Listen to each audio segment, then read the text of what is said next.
baqirmaydigan onalar. Bu asar bizni jamiyatimizda afsuski har doim ham yordam beradi deb o'ylamayman. Ayniqsa mana bunaqa holatlar. Aytadi-yu, bir bolaga 7 mahalla xo'jayin deb. Shunaqa kelinlar borki, ularga 7 mahalla xo'jayin bo'ladi.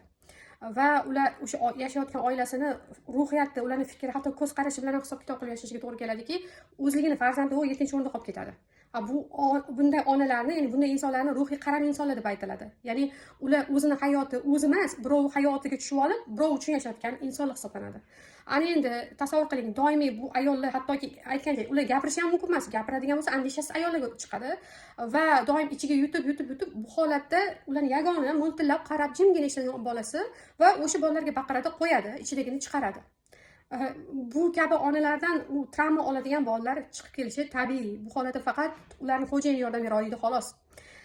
Va yana bir holat, ba'zi bir qaynonlar borki, ular kelini bolasidan ishlamoqchi bo'lsa, qaynonlar yo'l chizib berishadi. Nima qilasan? O'qitma bolani, qiynayapsan bolani. Har xil gap. Vaholanki nima deb o'ylaydi shu qaynonlar? Ertaga kelajakda shu uy ro'zg'orlari, qilingan birinchi, ikkinchi ovqatlar yordam beradimi? Ilmli farzandlar emasmi?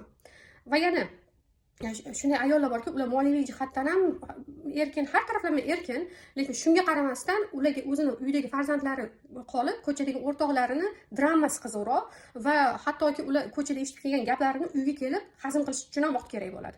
Shunaqa payt bola bir narsa so'rab kelsa, bolaning eshitadigan gapi "Mana tinch qo'y, asingni o'ylashimga qo'yasanmi?" va yana shunaqa baqirishlar.